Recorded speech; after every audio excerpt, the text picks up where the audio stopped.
tardes, profesor. Mi grupo y yo les explicaremos sobre la neurosis vista desde la terapia cognitivo-conductual. A continuación nos presentaremos. Mi nombre es Tris Bustamante.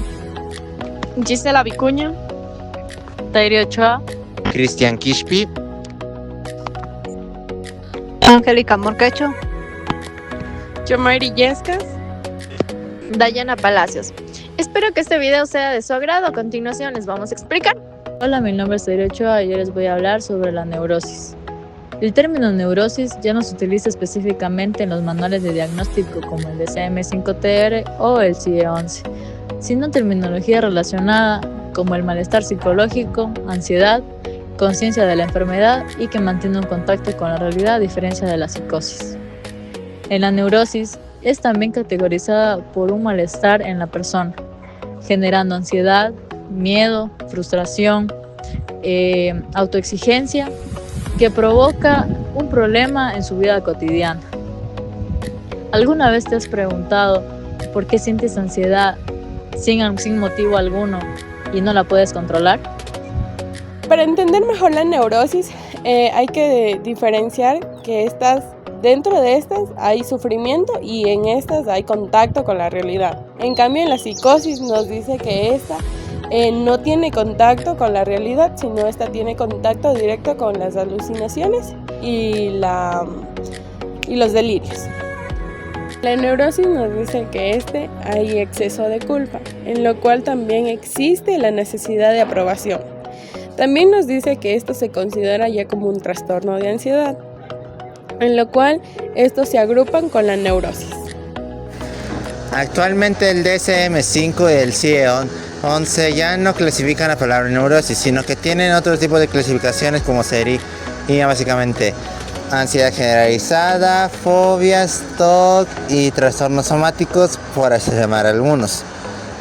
El detalle es que esto, si bien puede ayudar a ser más específico en lo que logra una persona, esto también tiene límites, ya que esto podría causar el hecho de que se clasifique muchas etiquetas ignorando varios factores de la persona, por lo que lo importante sería, en vez de únicamente limitarse a analizar síntomas, una mirada crítica. Esto propondría más bien analizar el contexto de la persona, como su vida, entorno social, cultural, entre otros factores. Buenas tardes con todos, mi nombre es Gisela Vicuña y hoy les vamos a presentar un caso en el que se evidencia la neurosis.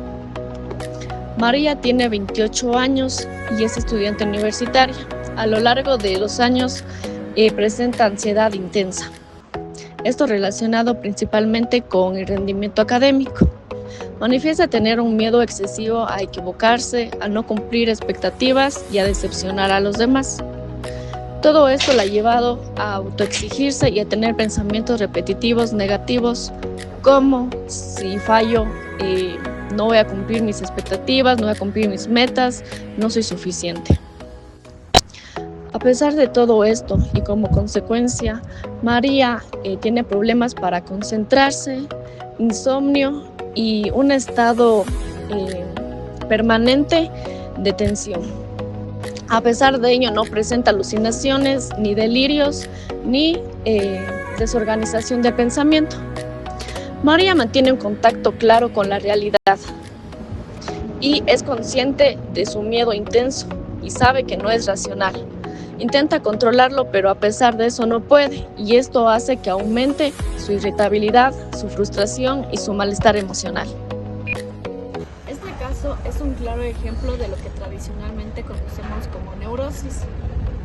Existe sufrimiento psicológico significativo, conciencia del problema y preservación del juicio de la realidad. María es consciente de que tiene un problema y es por eso que busca solucionarlo. Esta es una característica central del funcionamiento neurótico. Desde una mirada clínica actual, más que centrarnos en etiquetas diagnósticas, es importante comprender cómo estos patrones de ansiedad intervienen en la vida cotidiana de María y cómo estas influyen en su historia personal, exigencias internas en el contexto en el que se desenvuelve. Desde la terapia cognitivo-conductual, la neurosis se explica por pensamientos distorsionados y conductas de evitación que mantienen el malestar. Por ejemplo, creer que si no soy perfecta no valgo nada genera ansiedad constante. La terapia ayuda a cuestionar estas ideas y a enfrentar gradualmente los miedos para así reducir el malestar. Hoy también entendemos a la neurosis como un fenómeno social. La presión por ser exitosos, productivos y felices todo el tiempo. Esto nos genera ansiedad y culpa y sensación de fracaso. Desde un enfoque de derechos humanos, no se trata de adaptar a la persona, sino a un sistema, de cuestionar las condiciones sociales que producen malestar psicológico. En conclusión, la neurosis no se entiende como una estructura fija, sino como una forma de sufrimiento emocional a la ansiedad, al conflicto interno y al contexto social. El rol del psicólogo no es solo diagnosticar, sino acompañar y comprender, ayudar a transformar el malestar de forma ética y humana.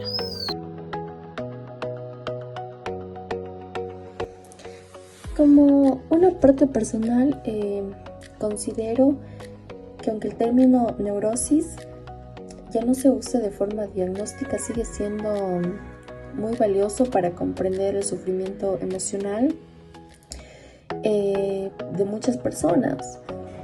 Hoy vemos una gran parte de malestar psicológico que no surge únicamente de un problema interno, sino de exigencias sociales.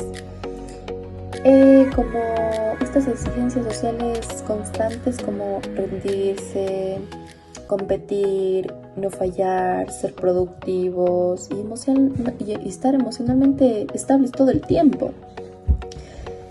El sentido de la neurosis nos permite pensar en la ansiedad, en la culpa, el miedo, y no como las debilidades individuales, sino como respuestas humanas frente a contextos que muchas veces resultan ser abrumadoras.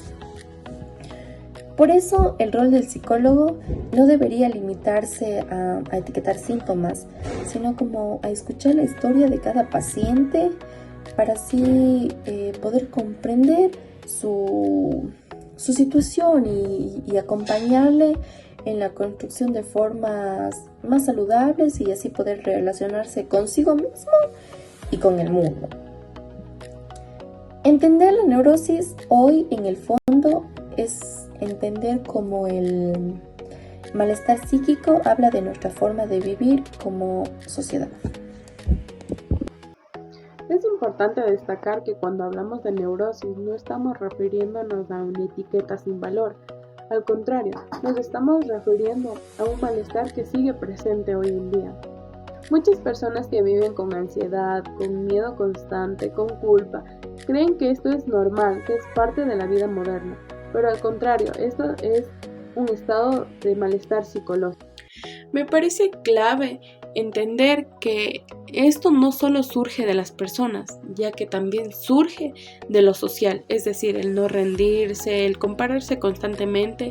Nos dice que en este sentido la neurosis no solo muestra lo social, sino que también lo psicológico, y nos dice que esto están conectados.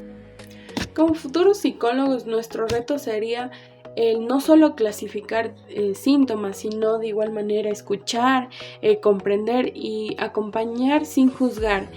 De igual manera, humanizar el sufrimiento de las personas es importante para una mejor intervención clínica, ya que detrás de cada diagnóstico existe una persona tratando de ajustarse al mundo, a la sociedad que le rodea. La neurosis en la actualidad no se entiende como una estructura fija o una patología rígida, sino como una forma de sufrimiento emocional que expresa a través de la ansiedad, los conflictos internos, las dificultades para afrontar las demandas de la vida cotidiana, siempre en un contexto social y personal de cada individuo. Desde una perspectiva, en el rol del psicólogo va más allá de un diagnóstico clínico. Su función principal es acompañar al paciente, ofrecer un espacio de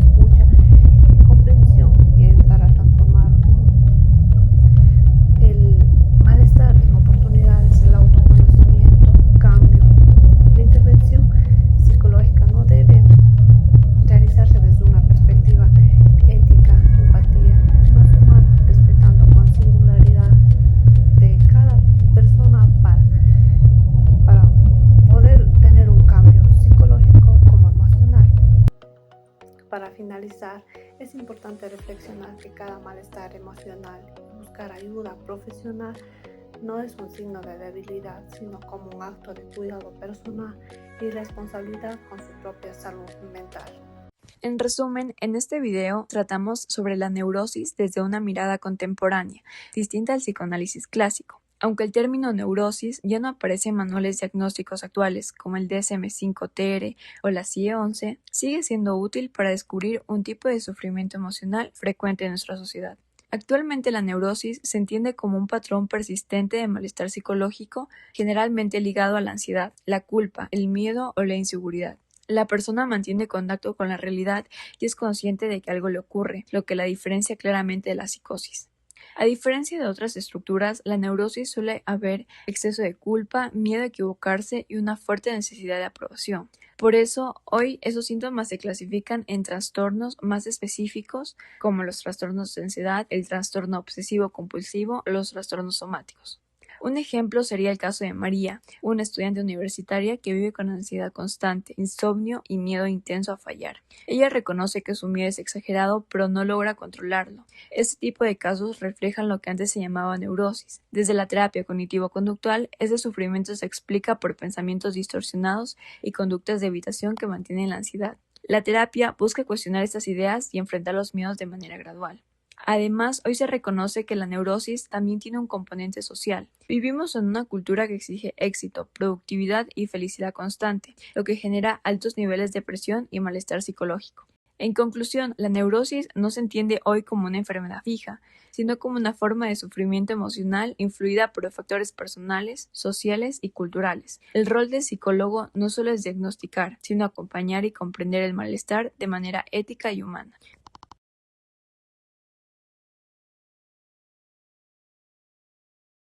Esperamos que este video haya sido de su agrado y muy informativo.